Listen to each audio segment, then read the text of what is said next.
하나님 아버지 감사합니다. 오늘도 변함없는 사랑으로 저희들을 교회로 모아주시고 하나님의 거룩한 진리의 말씀을 그리스도 안에서 성령을 통해 들려주셔서 감사합니다. 언제나 말씀을 통해 주의 백성들에게 은혜 주시기를 기뻐하시는 우리 하나님을 바라보며 이 시간 말씀 가운데 찾아오시고 또 우리에게 말씀하여 주시옵소서. 그로 인하여 하나님의 영광 가운데 즐거워하고 감사하며 찬양하는 이 시간 되게 하여 주시기를 예수 그리스도의 이름으로 간절히 기도합니다. 아멘.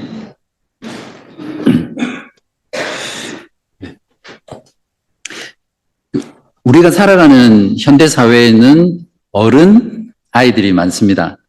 여러분 성인 아이라는 말 들어보셨어요? 네, 심리학과 정신의학에서 나온 용어인데 역기능적인 가정에서 자란 아이들이 나중에 성인이 되면 몸은 어른인데 내면 세계, 즉 인격이나 감정은 여전히 어린아이와 같은 그런 사람들을 가리킵니다. 인간의 죄로 인해서 깨어진 가정에서 어쩔 수 없이 일어나는 그런 안타까운 모습이죠. 마찬가지로 오늘날 교회 안에는 영적인 성인아이들이 많습니다. 영어로 spiritual adult child 그렇게 부르는데 오랫동안 신앙생활을 했지만 영적으로 자라지 못하고 여전히 어린아이의 신앙의 모습을 가지고 있는 신자들을 가리킵니다. 교회를 오랫동안 다녔기 때문에 교회 생활은 정말 탁월하게 잘 하죠. 그러나 어떤 영적으로 자라지 않았기 때문에 경건의 모양은 많이 있지만 실상 경건의 능력은 없는 그런 신자들을 가리킵니다. 그러다 보니까 이 정도 되면 자신의 그 미성숙함을 가리기 위해서 무엇을 하죠? 외식을 하게 됩니다. 어떤 경우는 자신이 그걸 알고 외식을 하지만 또 어떤 경우는 자기도 모른 채 외식을 하게 됩니다. 그러니까 이런 신자들은 자기도 속고 또 남도 속이는 그런 신앙생활을 하게 되죠. 어떤 신학자가 말했듯이 현대 교회는 영적인 차일드 케어 센터로 전락해 가고 있다. 그렇게 말을 했는데 많이 공감이 되는 부분입니다. 미성숙한 신자들로 가득 찬 교회는 세상을 향해서 결코 능력을 발휘하거나 힘을 발휘하기 어렵고요. 오히려 세상으로부터 지탄을 당할 수밖에 없는 그런 모습이죠. 바로 오늘 설교 본문이 히브리서를 수신한 교회 성도들이 가졌던 문제가 이 미성숙의 문제입니다. 그래서 저는 오늘 말씀을 통해서 히브리 성도들이 가졌던 그 미성숙의 문제를 통해서 우리의 모습, 우리의 영적인 상태를 돌아보고 함께 성숙으로 나아가는 그런 시간들을 가지려고 합니다. 히브리서 기자는 오늘 본문 앞부분까지 예수 그리스도가 얼마나 탁월한 대제사장인지를 논증해 왔습니다. 그리고 10절에서 그리스도는 레위 족속이 아니라 멜기세덱이라는 이 인물의 제사장의 반차를 따라서 나온 인물이다. 이렇게 말을 딱 해놓고는 11절에서 에이 말 안 할래 이렇게 하고 말을 끊어버립니다. 11절에 보시면 멜기세덱에 관하여는 우리가 할 말이 많으나 너희가 듣는 것이 두나무로 설명하기 어려우니라. 왜 그랬을까요? 그건 이 편지를 수신하는 히브리 성도들의 수준이 낮았기 때문입니다. 말을 해봤자 못 알아듣고 오히려 혼란스러워할 것이 분명하기 때문에 멈추는 거죠. 멜기세덱 인물은 구약 성경에서 그리스도를 예표하는 아주 중요한 인물로 제시되어 있습니다. 그래서 오늘 창세기 14장의 그 본문을 가지고 복음을 정말 깊고 풍성하게 설명할 수 있거든요. 그래서 이 히브리서 저자는 그러한 복음의 풍성함과 깊고 오묘한 것들을 전해주고 싶은데 그들의 수준이 낮으니까 이제 그렇게 하지 못해서 안타까워하는 겁니다. 그래서 멜기세덱에 대한 이야기를 잠깐 멈추고 그들의 미성숙함을 신랄하게 지적하고 있습니다. 여러분은 지금 현재 멜기세덱에 대해서 어느 정도 알고 계세요? 아마 멜기세덱에 대해서 잘 모르신다면 히브리 성도들의 수준과 아주 비슷하다 이렇게 생각할 수도 있겠죠. 한 교회의 설교의 수준은 물론 전하는 자의 수준에도 연관이 많겠지만 특히 듣는 회중의 수준에 그 설교의 수준이 많이 달려 있습니다.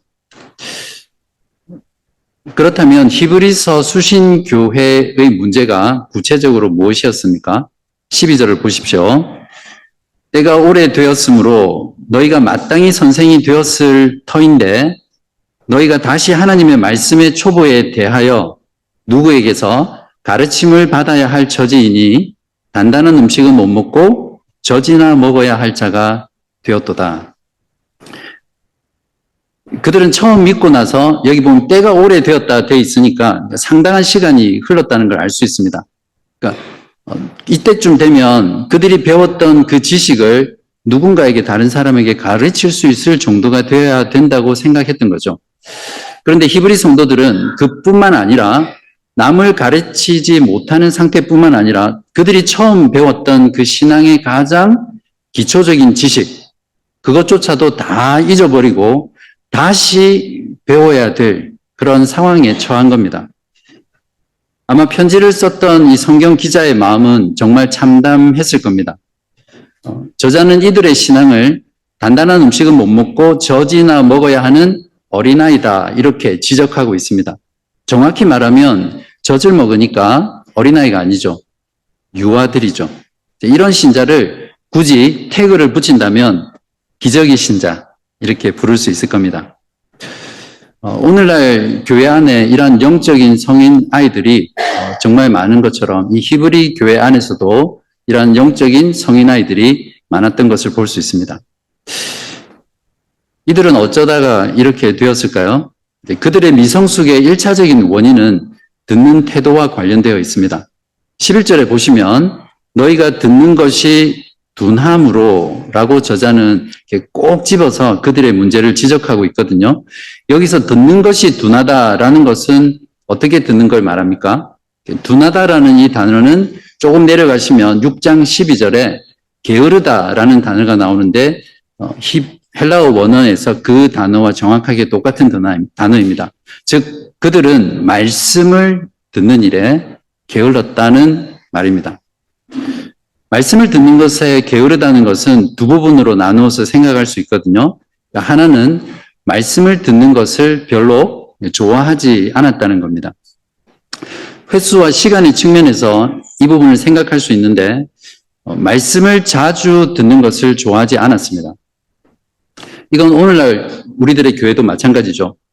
한국 교회는 기본적으로 주일 설교 말고도 어떤 교회는 주일 오후 예배도 있습니다. 그리고 수요 예배, 금요 철야, 또 새벽 기도가 있죠. 그러니까 기본적으로 한국 교회는 말씀을 들을 수 있는 기회가 많습니다. 물론 무조건 많다고 좋은 건 절대 아닙니다. 사실은 한국 교회가 이렇게 말씀을 듣고 가르치고 모이는 게 너무 많기 때문에 설교가 부실해지고 또 거의 목사님들은 이렇게 번아웃 되는 경우가 많거든요.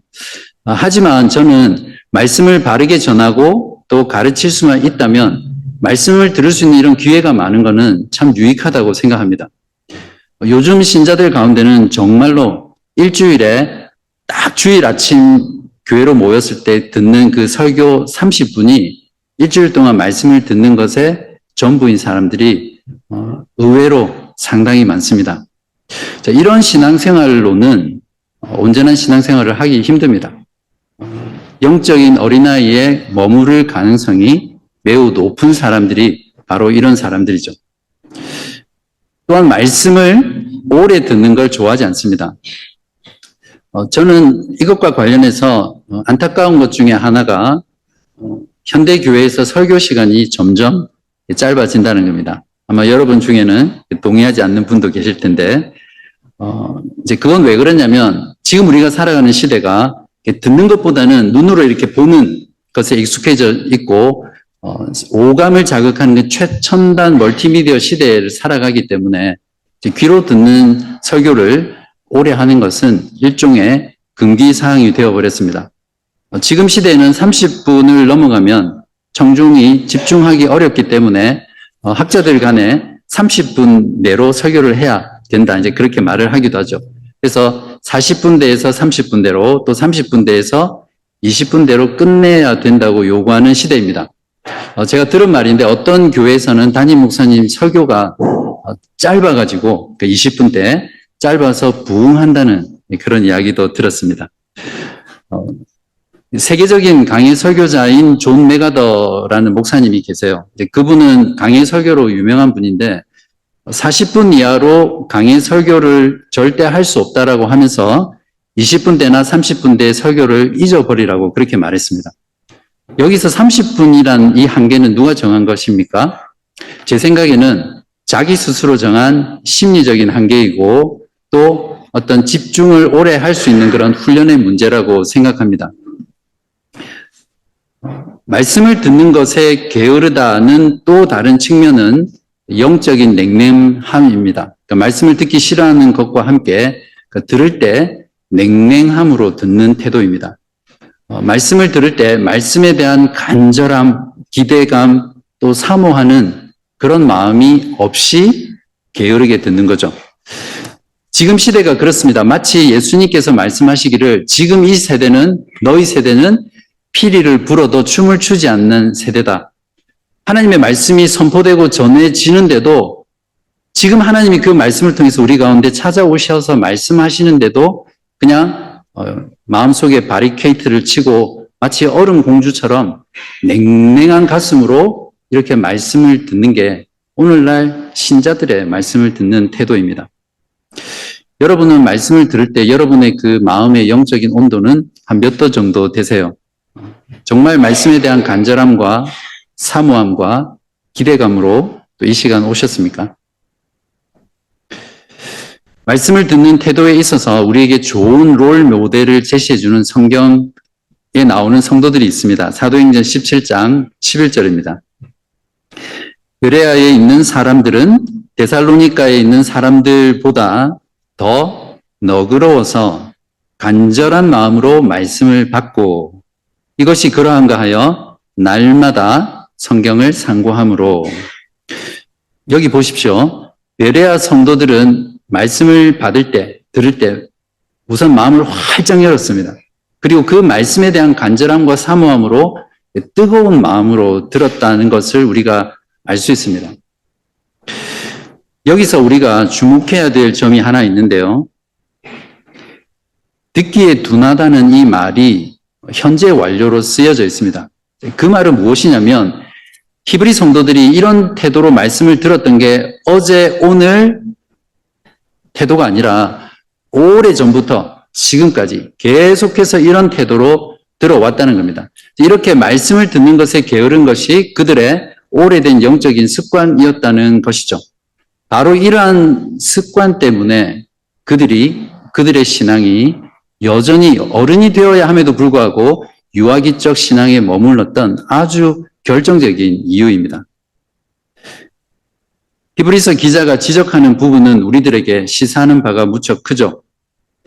여러분은 어떠세요? 저와 여러분은 이들처럼 말씀을 듣는 것에 게으른 것이 우리들의 영적인 습관이 되지는 않았는지 깊이 돌아보아야 할 것입니다. 자, 그렇다면 히브리 성도들은 구체적으로 어떤 부분에 영적으로 미성숙했습니까? 히브리 성도들은 결론적으로 말하면 신학적 지식에서 미성숙했습니다. 성경 저자가 히브리 성도들의 미성숙을 책망하는 부분이 바로 이 부분입니다. 자, 여기서 신학적 지식은 크게 두 가지로 구분할 수 있거든요. 하나는 교리적인 지식이고 이론적인 지식이라고 볼 수 있습니다. 다른 하나는 영적인 지식입니다. 실천적 지식이죠. 히브리 사람들은 교리적 지식에 있어서 미성숙했습니다. 이 지식은 머리를 사용하는 지식입니다. 그래서 지성을 사용해서 습득할 수 있는 지식인데요. 5장 12절에 보면 분명히 하나님의 말씀의 초보라고 되어 있습니다. 바로 이 부분이 교리적 지식에 해당됩니다. 분명히 6장 1절에서는 다른 표현으로 그리스도의 도의 초보라고 되어 있거든요. 즉, 이 지식은 배워서 남에게 가르칠 수 있는 지식입니다. 그렇기 때문에 단순히 영적이고 체험적인 지식을 말하는 것이 아닙니다.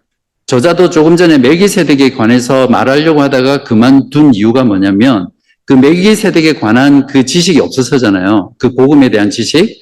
근데 바로 그 멜기세덱에 관한 지식 또한 영적이거나 체험적인 지식이 아니라 교리적인 지식입니다. 그러니까 이 성경의 저자는 지금 그들의 교리적 지식에 있어서의 미성숙을 지적하는 겁니다.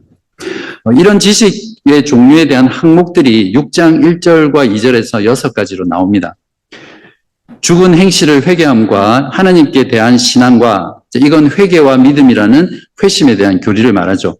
세례들과 안수와 죽은 자의 부활과 영원한 심판에 관한 교훈의 터입니다.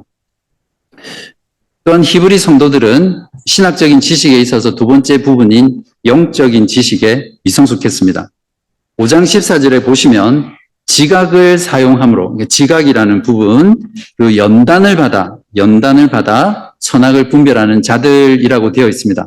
ESV 성경이 좀 쉽게 잘 번역했는데 trained by constant practice, 그러니까 실천이죠. 그러니까 이 지식은 교리적 지식, 이론적 지식을 우리들의 실제 삶에서 지속적으로 실천함으로써 얻게 되는 그런 실천적인 지식, 경험적인 지식입니다. 이건 머리보다는 주로 마음의 감각에 달려있는 지식이죠. 그러니까 순종하고 실천함으로써 교리적 지식을 마음으로 느끼고 맛보고 경험하는 지식입니다. 이 두 가지 신학적 지식인 교리적 지식과 영적인 지식은 엄밀히 말하면 이렇게 분리할 수는 없습니다.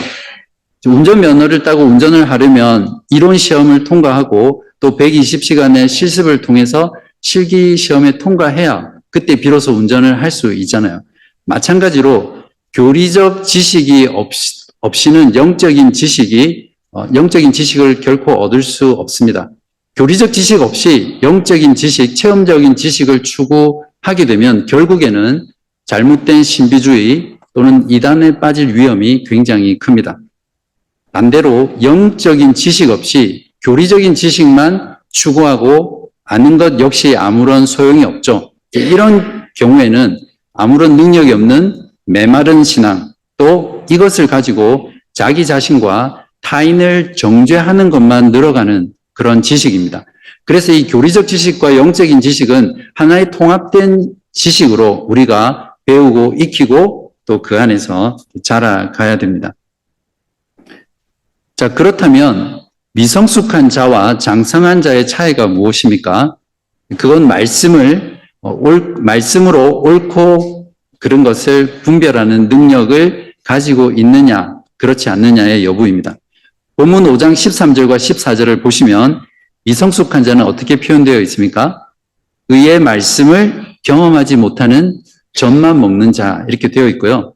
장성한 자는 선악을 분별하는 자들이라고 정의하고 있습니다. 신앙이 성숙한 사람은 무엇이 옳은지 또 무엇이 그른지를 말씀으로 잘 분별해내고 그 분별한 말씀을 따라서 살아갈 수 있는 사람입니다. 영적으로 성숙한 자는 오늘 히브리서 기자가 말했듯이 장성한 어른처럼 단단한 음식, 고기같이 질긴 그런 것들을 음미하고 누릴 수 있습니다. 즉 말씀의 모든 부분들을 실제 삶에서 적용하고 순종하고 선악을 분별함으로써 그 말씀의 참맛을 음미할 수 있는 사람이 바로 성숙한 자죠. 세상과 결코 타협하려고 하지 않습니다. 말씀을 기준으로 무엇이 옳은지 무엇이 그른지를 분명히 분별하고 그냥 선이 분명한 삶을 살게 되죠. 그래서 자기보다는 다른 사람의 필요들에 민감하고 그 필요들을 채우려고 하고 교회와 하나님 나라를 위해서 자신을 헌신하고 섬기고 드리는 것이 장성한 자의 모습입니다. 이에 반해서 미성숙한 자는 유아들의 특징이 똥 오줌을 가리지 못하는 거잖아요. 그런 것처럼 말씀으로 무엇이 옳고 그른지를 사리 분별을 잘 못합니다. 늘 세상의 유혹에 넘어가 영적으로 무엇이 옳은지 또 무엇이 그른지를 잘 분간하지 못합니다. 목사님, 불신자랑 결혼해도 돼요? 안 돼요? 주일날 교회 예배 드리고 어디 잠깐 가도 돼요? 안 돼요? 늘 이런 가장 초보적인 거 본인도 알지만 타협하면서 왔다 갔다 하는 그런 현실의 문제로 고민하고 또 그렇게 혼란스럽게 살아가는 것이 미성숙한 신자의 모습입니다. 이들의 신앙생활은 철저하게 자기 중심적이죠. 그래서 자기 중심성에서 잘 벗어나지 못합니다. 늘 내가 하면서 날 좀 바라봐줘요. 이런 말들을 입에 이렇게 달고 다니는 그런 사람들입니다. 이제 히브리서 기자는 성도들을 강하게 책망한 후에 애끓는 마음으로 6장 1절과 2절에서 우리 다 같이 그러니까 완전한 대로 나아갑시다. 이렇게 독려하고 있습니다. 6장 1절에서 2절을 보십시오.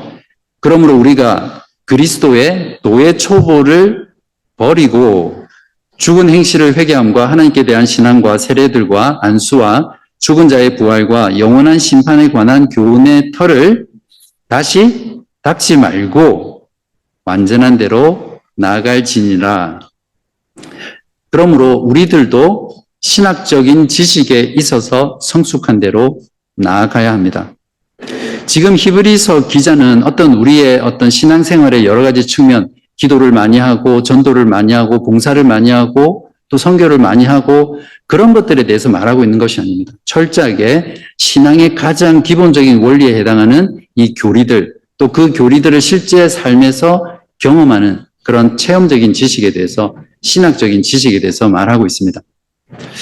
아마 이렇게 말씀을 드리면 여러분들 중에는 신학적인 지식은 목사가 되기 위해서 신학교에 간 사람들이 공부하는 건데 그걸 기준으로 우리 보고 미성숙하다, 그러니까 성숙해야 된다, 이렇게 말하면 너무한 거 아닌가, 이런 반문을 가지고 계신 분도 계실 겁니다. 아마 그렇게 생각하시는 이유는 신학이 무엇인가라는 그 신학의 정의에 대해서 잘못된 생각을 가지고 계시기 때문에 그럴 겁니다. 신학이란 쉽게 말하면 성경 말씀이 우리에게 가르쳐주는 모든 것을 공부하는 것이 신학을 공부하는 겁니다.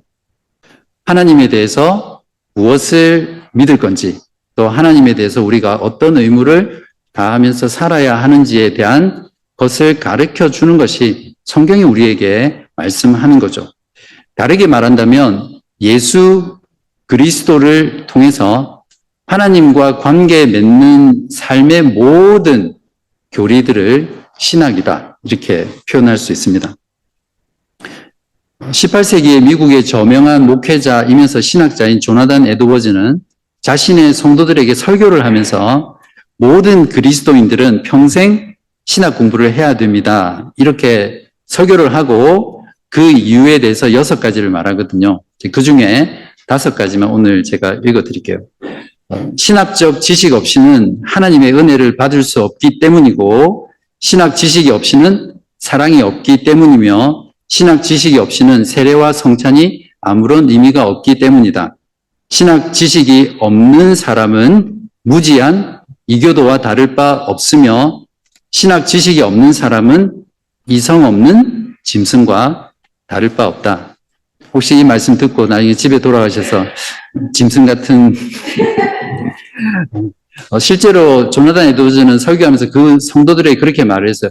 하나님이 인간에게, 하나님의 형상을 따라서 창조한 인간에게 이성을 준 이유가 그 이성을 사용해서 하나님을 알아가라고 주었기 때문에, 만약에 이성을 사용하지 않는 인간은 짐승하고 똑같다고 그렇게 아주 강력하게 신학 공부를 할 것을 촉구했습니다. 여러분이 처음 믿었을 때를 한번 떠올려 보십시오. 어느 정도의 시간이 지났습니까? 1년, 3년, 5년, 10년, 20년, 아마 30년 이상 되신 분도 계실 겁니다. 처음 믿을 때보다 한번 돌아보십시오. 여러분이 이러한 신학적인 지식에 있어서 얼마나 성숙해 있습니까? 히브리 기자가 지적하는 것처럼 지금도 남을 가르칠 수 있을 만한 선생이 되지 못하셨습니까? 아니면 그때 배웠던 그 지식을 다 잊어버리고 다르게 알고 그래서 새롭게 배워야만 하는 그런 상태에 있습니까? 한번 여러분의 지금 신학적 지식에 있어서 얼마나 성숙해 있는지를 한번 깊이 돌아보시기 바랍니다. 자, 그러면 어떻게 우리는 신학적 지식에서 성숙해 갈 수 있습니까? 그건 말씀드린 대로 신학 공부를 열심히 하면 되겠죠. 3가지만 말씀드리겠습니다. 신학을 공부하는, 영적인 성숙을 위해서 신학을 공부하는 3가지 부분입니다. 당연한 이야기이지만 제일 먼저 성경을 공부하십시오. 성경은 모든 신학이 흘러나오는 원천이고 또한 하나님을 아는 지식의 가장 큰 보물창고입니다. 그래서 여러분이 성경을 펴서 성경을 읽고 묵상하고 또 공부하기 시작하면 그 안에서 놀라운 하나님에 관한 지식들을 배우고 익히고 또 성장해 나갈 수 있습니다. 저는 성경을 공부하는 그리고 가장 잘 공부하는 최고의 방법은 물론 여러 가지 방법들이 있습니다. 가능하면 처음 믿고 나서부터 빠른 시일 내에 성경을 전체를 정독하면서 10번 읽는 겁니다. 동의하지 않으시는 분은 안 하셔도 됩니다. 그러니까 큐티식으로 매일 본문을 한 10절, 19절 또는 5구절 이런 식으로 읽고 깊이 보는 것도 유익합니다. 그러나 신앙생활을 시작하고 나서 이렇게 해서 성경을 보게 되면 10년이 지나도 성경 전체를 한번 읽기가 쉽지가 않거든요. 그래서 성경 전체의 의미와 메시지를 파악하기 힘듭니다. 여러분이 성경을 빠르게 10번 정도 정독을 하면 성경의 어떤 내용들이 어디에 있는지 대충 파악하게 됩니다. 그리고 그것을 10번 동안 반복해서 읽는 동안 하나님이 창세기부터 요한계시록까지 하나님의 그 구원 역사 또 하나님의 그 일하시는 그 패턴들이 보이기 시작하고 또 보입니다. 그리고 성경 전체가 무엇을 말하는지를 통으로 여러분이 이해해야지 이렇게 하지 않아도 진짜 그렇습니다. 통으로 성경 전체의 메시지가 모든 것이 퍼즐이 맞듯이 이렇게 맞춰지면서 하나님의 구원의 그 드라마를 우리가 잘 이해할 수 있습니다. 그래서 이렇게 하게 되면 설교도 더 잘 들리고 잘 이해되고 어떠한 신앙서적을 읽더라도 그 신앙서적이 쉽게 이해될 수 있습니다. 두 번째로 신학 공부 방법은 기독교 교리를 공부하는 겁니다. 아마 여러분 좀 생소하신 분들 계실 텐데 교리라는 것은 다른 게 아니라 성경에서 나온 하나님의 말씀의 체계를 가리킵니다. 그래서 교리를 공부하면 성경 말씀 전체의 내용을 가장 효과적으로 빠른 시간 안에 또 정확하게 이해하고 깨달을 수 있는 방법이죠. 특별히 요즘같이 신학이 무너지고 수많은 잘못된 사상들이 있는 이 시대 가운데 참된 신앙을 교회 가운데 보존하고 다음 세대로 전수하는 데 있어서 이 교리 공부는 정말 필수적인 일입니다. 그래서 최고의 교리 공부 방법은 교회 역사 속에서 남겨진 정통 신앙적인 그런 신앙 고백서와 교리 문답서를 공부하는 겁니다. 물론 목회자를 통해서 배우는 것이 가장 좋겠지만 여러분이 관련된 책과 해설서를 사서 공부하셔도 충분히 하실 수 있습니다. 역사적으로 우리 교회에서 했던 하이델베르크 교리 문답이나 또 지금 청년부에서 하고 있는 벨직 신앙 고백서, 도르트 신조, 웨스트민스터 신앙 고백서, 대소유리 문답, 그리고 성공회의 39개조 이런 것들이 바로 여기에 해당되거든요. 이러한 신앙 고백서와 교리 문답서들은 그냥 머리에서 나온 게 아니라 그 순수한 말씀 복음을 지키기 위해서 우리의 신앙의 선배들이 고난당하고 심지어는 그들의 목숨 순교까지 당하면서 지켜냈던 하나님의 선물이 바로 이러한 내용의 교리서들입니다.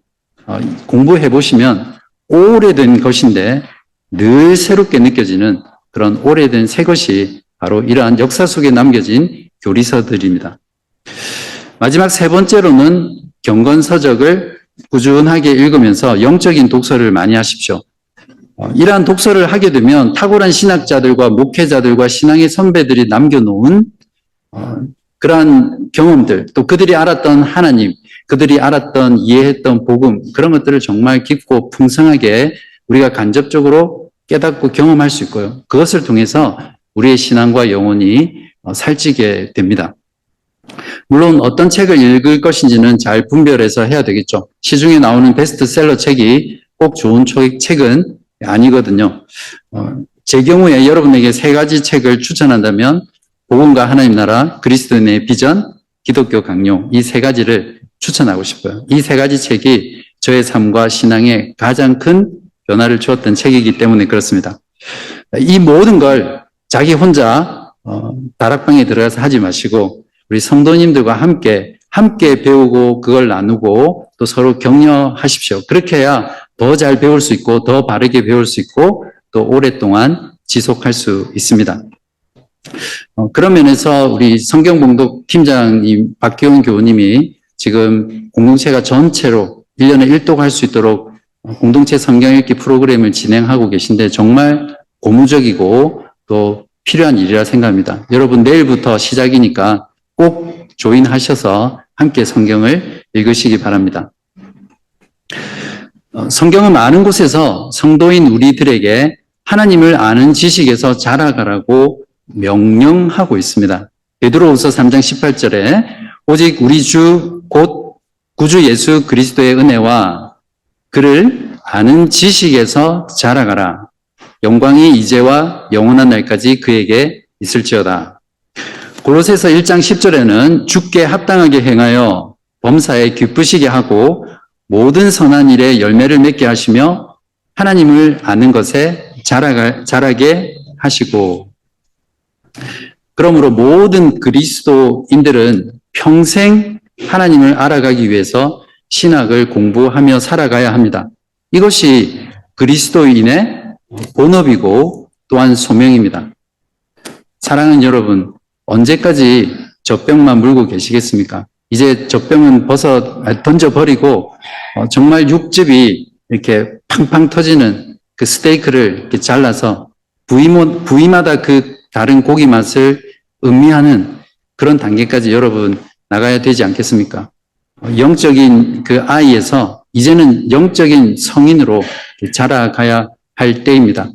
바라기는 오늘이 2023년 마지막 날인데 2024년에는 정말 젖병에서 스테이크로 영적인 아이에서 유아기적 신앙에서 진정으로 장성한 그런 영적인 성인으로 성숙해가는 저와 여러분 되시기를 간절히 기도합니다. 기도하겠습니다. 하늘에 계신 하나님 우리 아버지, 한 해의 마지막 날 히브리 성도들의 영적인 미성숙한 모습을 통해서 우리들의 영적인 성숙의 상태를 점검하게 해주셔서 감사합니다. 말씀을 듣는 것에 대한 게으름이 우리들의 영적인 습관이 되지 않도록 저희들을 깨워주시기를 간절히 기도합니다.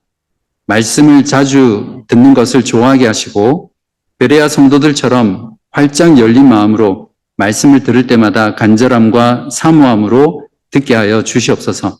그래서 말씀을 듣는 것이 열심히 되는 것이 우리들의 습관이 되게 하여 주시옵소서. 하나님을 아는 지식에서 날마다 자라가기 위해서 우리의 힘과 시간과 물질을 기꺼이 드릴 수 있는 저희들 되게 하여 주시옵소서.